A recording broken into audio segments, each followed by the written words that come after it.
forces to ensure that let us not allow the violation of our territorial integrity. Right, moving on to some tragic story right now. Police in Maringine, Nyandora County have arrested 2 suspects linked to the brutal murder of 17-year-old Samson Kahuria from Ramana village. Kahuria's family reported that he died after being tortured inside a house in Gwakyongo Township last Friday, where he had been accused of stealing 2 pairs of trousers. According to the family, the teenager was stripped naked and forced to walk through a thicket of stinging nettles before being discovered and rushed to JM Karaoke Hospital in Olkalau, where he later succumbed to his injuries. Now, earlier, residents staged a peaceful protest demanding further arrest and justice for the deceased. Police have assured that investigations into the incident are ongoing. Ninataka haki ya mtoto wangu. Mtoto wangu hana makosa hata kidogo. Hiyo kijana yangu ni kijana, najua kufanya kazi yake, kazi mzuri. Ni kijana mzuri sana, anafanyaga kazi yake na hakuna siku hata mmoja nisikia ate kijana yangu ameiba mahali ama amepigana na mtu. Ni kijana mtulivu. Wamepoteza mtoto wa miaka 17. Mtoto wa miaka 17 ni mtoto ako bado kwa himaya ya wazazi. But kumeonekana kuwa ati hapa kwetu wa Kiongo kuna vikundi ambazo zenye zina mamlaka ya kuchukua sheria mikononi na kuhukumu na kusema ati mwenye ako na makosa anaweza uawa na wazazi wasifanye kitu. Mpaka kwenye tumefikisha watu wawili wameshikwa na bado tunaendelea. Na mimi najua kwa maombi yenu, kwa maombi yetu, Mungu atatujalia mpaka dakika ya mwisho haki itatendeka. Mimi naongea na nyinyi kama askari, mimi naongea na nyinyi kama mzazi, hata mimi niko na mtoto ya hiyo miaka. Na ile uchungu yenye mko naye, hata mimi niko hapa ni mmoja. Right, quite unfortunate story right there, and we hope that justice will be served. Now moving on to some other sad story. A first-year student at Kenya Medical Training College, that is KMTC, Busia campus, has died in unclear circumstances after reportedly hanging himself in his dormitory. Neighbors in Maoko Estate, Busia town, said the student was discovered hanging from the roof of his room, prompting shock and concern among the residents. Now, authorities have urged young people experiencing emotional or mental distress to seek help and openly communicate their struggles. The student's body has been taken to Busia County Hospital mortuary for post-mortem examination, while investigations continue to determine the exact cause of death. I've just witnessed a very sad incident. We've lost a student. We were observing the bodies.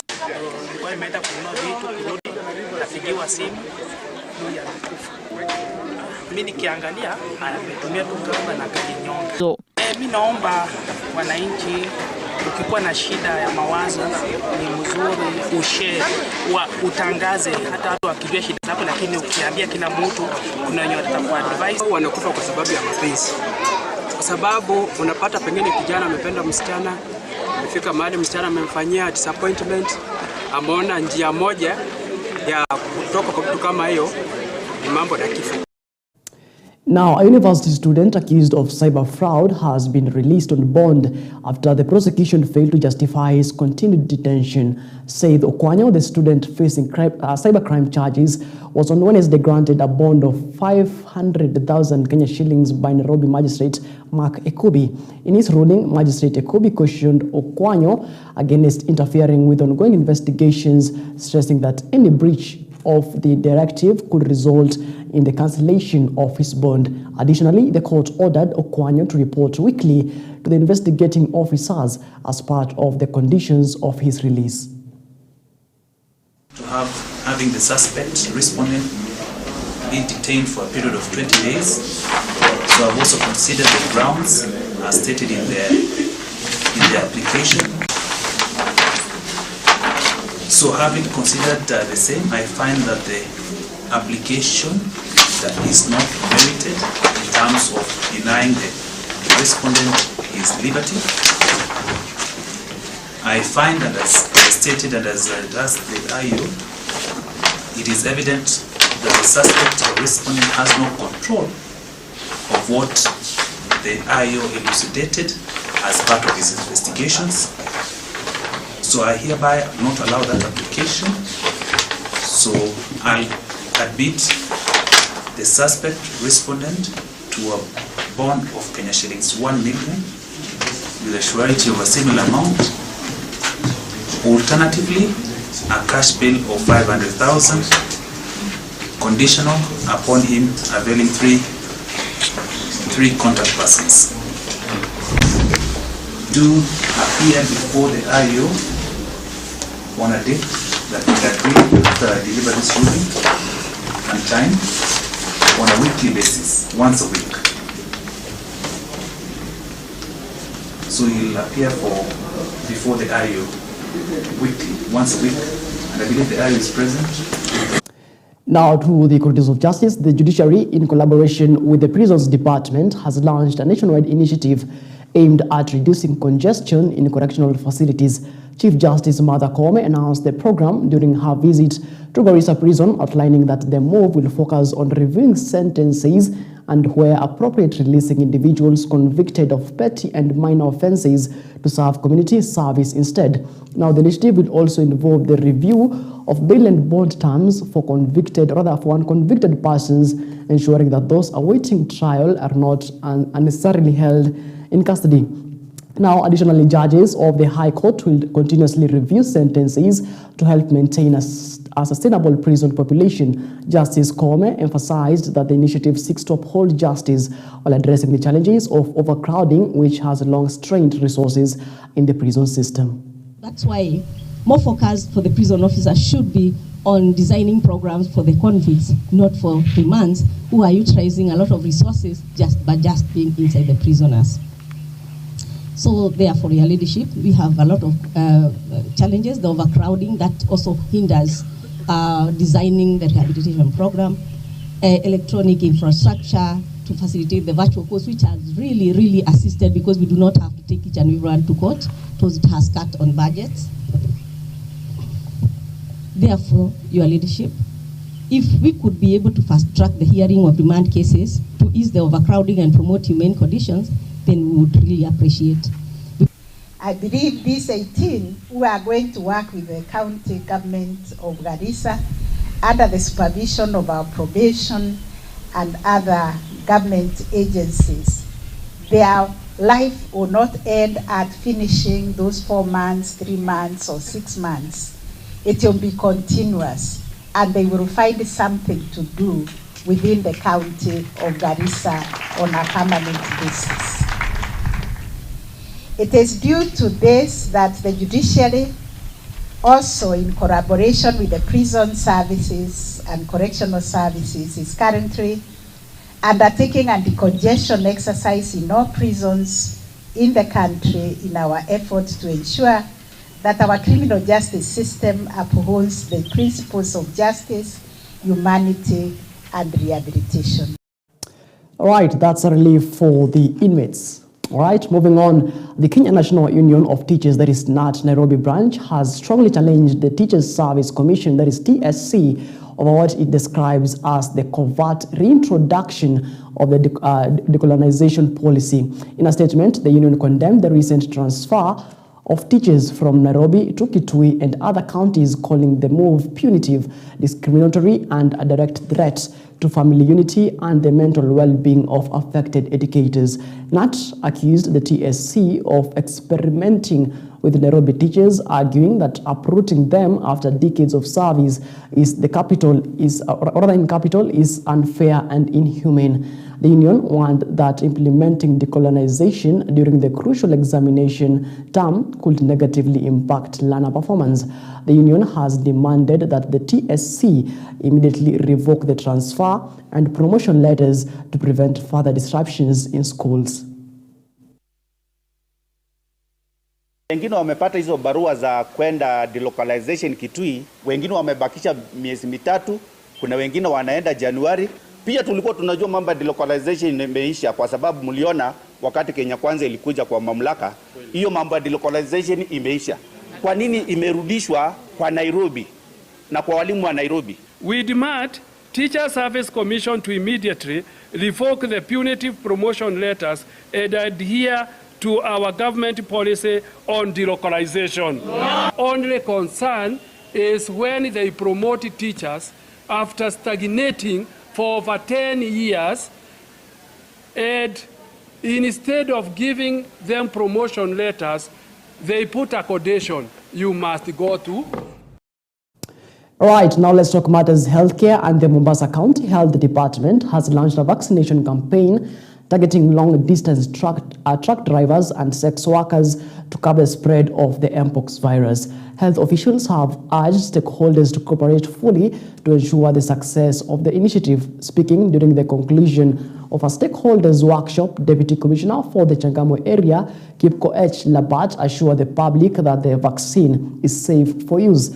According to the County Health Department, Mombasa has received 5,000 doses of the Mpox vaccine out of 10,000 delivered to Kenya. The doses will be administered over a 10-day period, which commenced today.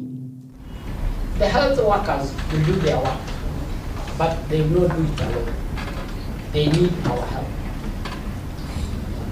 We as a team from both national and county government, we have to work seamlessly if we are to achieve our objective of reducing the impact of Mpox.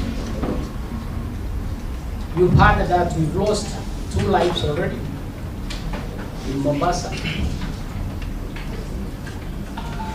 and the lives of others are at risk.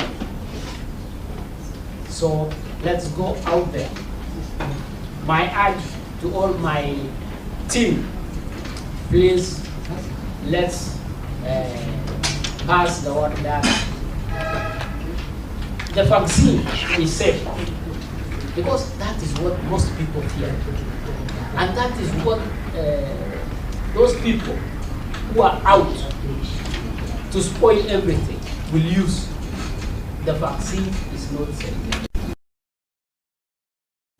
Right, still matters healthcare. Health Cabinet Secretary Eden Duale has announced that the government is in the process of settling outstanding debts owed to St. Mary's Mumias Mission Hospital, with plans underway to reopen the facility. Speaking alongside Bishop Joseph Obai of the Catholic Diocese of Kakamega, Duale confirmed that the government had accumulated debts with the hospital through the former National Health Insurance Fund, that is the NHIF, and other sources. He stated that the National Treasury has already cleared part of the arrears and is working to settle the remaining balance to ensure the hospital resumes operations. St. Mary's Mumias, one of the oldest mission hospitals in Kenya, has been a crucial healthcare provider for the region, but was forced to scale down operations due to financial challenges.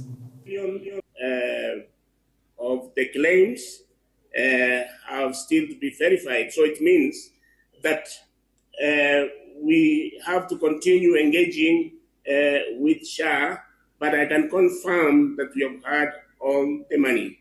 The genesis of the strike of the workers came because of the accruing arrears from NHIF, which is about 143 million, but now we are talking about what has been dispersed by SHA, and I can confirm that each month SHA has always dispersed its money, and the pending claims is what we have negotiated, and we have agreed that once other documentations are submitted, then we believe in the coming 1 week we may receive about 14 million, and that is able to help us to be able to engage the workers to return to work so that the people can be served. And we are paying him before next week, before 14th. In fact, we start paying him on Friday, his balance, and 14th, when the cycle is being paid, money amounting to 14.3 million. The other balance, we have shown him how we are going to verify with him. So St. Mary Hospital, from where we sit, has not been closed by SHA, has not been closed by the regulator, Kenya Medical Practitioners and Dentists Council. Their license is valid, has not been closed by the Digital Health Agency that controls the system. Right, it is exactly 16 minutes past the top of the hour. Due for a short commercial break here on EBN Prime Edition, but there is Rema Fest 2025, which is currently ongoing at Uhuru Park.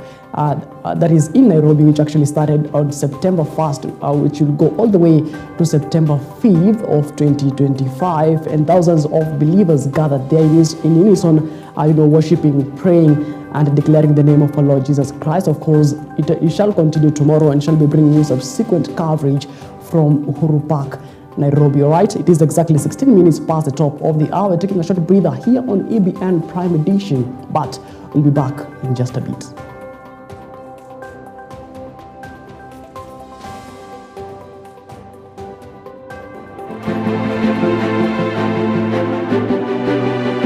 Have been called upon to unite in strengthening the ongoing peace initiatives in the region as government operations continue to curb criminal activities. Community members report that despite security challenges, they are maintaining their economic and agricultural activities. They highlighted that the area has significant potential for food production provided peace and stability are sustained. Government officials have stepped up engagement with local communities, holding regular meetings to ensure residents are actively involved in the efforts to maintain security and promote social harmony. Authorities stressed that collaboration between the public and the government is key to sustaining lasting peace in Kerio Valley. Kwa hivyo tunataka wao wenyewe watengamane, wakubaliane ili mambo ambayo tutatokeza nayo hapa siku ya leo wenyewe itakuwa imetoka kwa wao, na wakiweza kutupatia shirika letu la NSC pamoja na serikali itaweza kuyachukua ili yaende kuyaangazia na watafute ni njia gani, kama ni hali ya mali ya pesa ama mikutano watasaidiaje ili yale ambayo wameweza kuyaangazia yaweze kuendelea kwa minajili ya usalama. Right, moving on, 5 individuals have been arrested following a major crackdown on criminal gangs in Kisumu City, located alongside the shores of Lake Victoria. Now, the arrests were confirmed during a joint security meeting held on Wednesday by Nyanza County Commissioner Moroa. Commissioner Moroa revealed that the multi-level security committee has identified 6 gangs that have been terrorizing residents in the Menyata, Obunga, and the Nyalenda areas, while insecurity continues to spread to the other parts of the city. She further disclosed that in-depth investigations are ongoing regarding the recent surge in livestock thefts. Commissioner Moroa urged residents to cooperate with the local authorities by reporting suspicious activities and assisting in identifying criminals to ensure the restoration of peace and security in Kisumu. Noted with great concern the emerging acts of illegal gangs within Kisumu County, who have recently been engaged in unlawful activities including extortion, harassment of residents, intimidation of business owners, and general disruption of law and order. The security actors in the region take this development seriously and warn that illegal gangs will not be. Right, President William Ruto has called on the private sector to increase investment in Kenya's sports federations in order to uplift the standards of sports across the country. Speaking at State House Nairobi during a meeting with chief executives from leading companies in various economic sectors, President William Ruto noted that the recent success of the national football team, that is Harambee Stars, in the African Nation Championship (CHAN) was as a result of both political and economic solidarity between the government and the people of Kenya. The head of state emphasized that sustainable sports development requires a joint effort from the government, private sector, and citizens, urging companies to consider long-term partnerships that will promote talent growth and competitiveness. If we have a good plan, we can do this. together. And we must have that good plan. And right now we have the corporates before us, and I think that tripartite should take us to the next decade. As a ministry, we will continue to foster the partnerships and also to elevate the infrastructure. Is there an opportunity also to form a smaller team of the executives or the sponsors as a sort of not an oversight, but treated to ensure? Now, youth at the coast have been encouraged to embrace emerging technologies such as artificial intelligence, that is AI, responsibly and ethically as a way of improving their livelihoods. The Child Evangelism of Kenya organization held a 3-day workshop in Mombasa to equip young people with knowledge on AI and its applications in today's digital era. Sheikh Omar Buya, one of the organizers, said AI is a vital component of the 4th Industrial Revolution, noting that such technologies, robots and ChatGPT are already being used globally. Mambo ya robots na ChatGPT na mengineyo ndiyo yaliyoshika mkondo katika era yetu ya sasa. Hichi ni kizazi cha Gen Z ambacho kwamba hii ni era yao ya digitalization, lakini pia wanahitaji kufundishwa maadili katika matumizi ya artificial intelligence. Maadili haya ndiyo yataiwezesha kizazi hichi kipate kujiongeza taifa letu mbele kimaendeleo, kiuchumi, kinidhamu na kiutangamano uliomwema. Ni ombi letu sisi kwa serikali na washikadau mbalimbali waje washirikiane nasi kwa minajili ya kuwafikia vijana wengine katika kaunti nyinginezo. Tuko na azma ya kutembea kaunti zote nchini na kulenga vijana wengi zaidi kuliko hawa. Hivi dunia inabadilika, inaelekea katika mahali ambapo watu watakuwa wanajihusisha sana na haya mambo ya teknolojia. Na mimi kama mwanafunzi naona kwamba nitanufaika sana kupitia mambo ya kikazi, kwa sababu sasa hivi kama mtu una ile ufahamu na haya mambo ya AI, ni labda utakuwa mwalimu ama pia utakuwa unajiunga na kazi ambazo zinahusiana na hii AI. Na sasa hivi pia imenipatia ufahamu kuhusu jinsi naweza itumia hii elimu ya AI katika kuendeleza amani na kudumisha utulivu katika nchi, na kuwaelimisha vijana wenzangu ili tuhamasishe amani nchini na kuweza kuzungumza na viongozi ama kutuma ujumbe kwa walio juu yetu kwa amani. Right, that particular story wraps up our program here on EBN Prime Edition. Many thanks for, of course, keeping us company until this particular minute. It is exactly 29 minutes past the top of the hour. That's not to wrap up our program here on EBN Prime Edition. But just a reminder that Shema Fest 2025 actually kicked off on September 1st of 2025 and will go on until the September 5th of 2025. And thousands of believers actually gathered there today, and shall be bringing you, subsequent live coverage here on EBN television tomorrow at 9 a.m. Right? My name is Martin Macharia. Our sign language interpreter tonight has been Laura Omondi. Do have yourself a good night. And as always, let's do this again when God says we do.